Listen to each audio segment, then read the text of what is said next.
The following is a sample video out of many from the Complete Introduction to 2D Animation, a course that I finished last year. Visit the store below to learn more.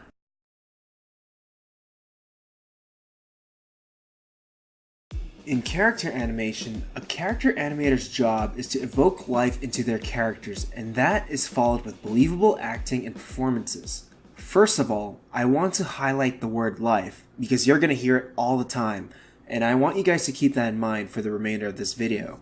When I was still a student at CalArts, I would send out applications with my demo reels for potential animation internships. One of the biggest notes I would get back from the studio recruiters was that I was lacking character animation. Some of the most common notes I would get back was that I needed to have clear storytelling poses, pushed expression, technical solid drawing, clear silhouettes, believable acting choices, exaggeration and caricature, solid foundation and animation principles, entertainment value, acting, more acting, and character acting. Sounds like simple and clear feedback, right? The first time I got those notes, I was absolutely floored, and I didn't know where to start with such abstract notes. I dwelled on it for such a long time that it gave me anxiety about my studies and career in animation. This was also happening at the same time all my friends and classmates were landing internships as well. While I do think these are great notes, I don't think they are great criticism for a starting animator.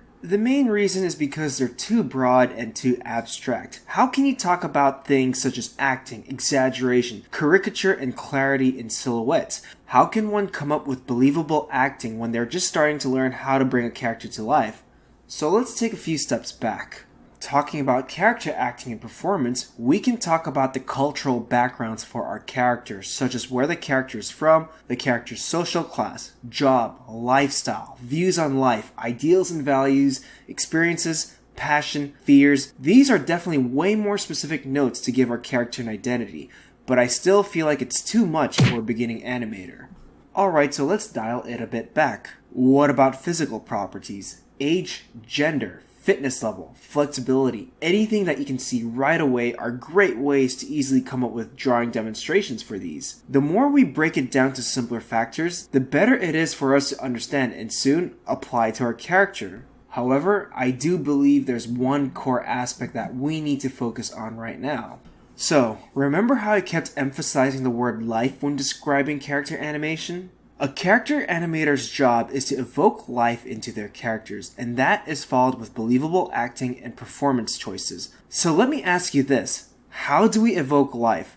What are things that make something feel truly alive? What are some things that we can show that? When I was frustrated and a burned out student back from CalArts, one thing that struck me the most was when someone described character animation as having characters act and perform something, but their eyes contradict that action and say something else.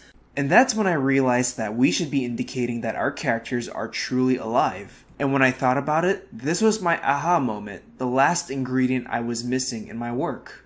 So what are ways we can evoke life? Well, we can have our character breathe first. We can tell something is alive by their breathing. Literally show your character's breathing. Have them inhale breath and exhale it. Describe how heavy and how fast they're breathing. Having characters breathe is a great indicator that they're alive and vulnerable. We can show body language and overall attitude.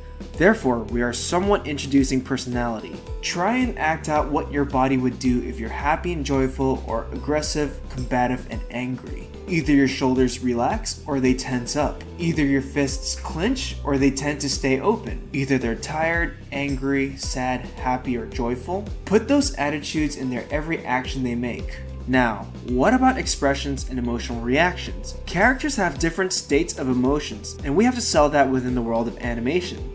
Are they happy to see someone else, or are they annoyed? Does something scare them, or does it make them laugh? Do they get bored, or do they get angry? Expressions and emotions not only show life, but they also allow characters to react to the world around them. Finally, like I said earlier, the eyes. The eyes can tell us so much about what our characters are truly feeling and thinking. In fact, eyes are the most expressive parts a character can have. Imagine seeing a character tell someone else that everything is fine, but deep down it's not. Eyes can also telegraph the audience where to look, and to give an idea of what that character is about to do by seeing their thoughts. Now, when animating your characters, Think about all the factors you can use that show life first. Ask yourself questions like, how hard are they breathing? What are they thinking about? What are their overall attitudes? How do they react to certain things? How do they hold themselves up? What do their eyes say? And what other things are they trying to communicate with you? The great thing about utilizing this practice will help you avoid cookie cutter poses.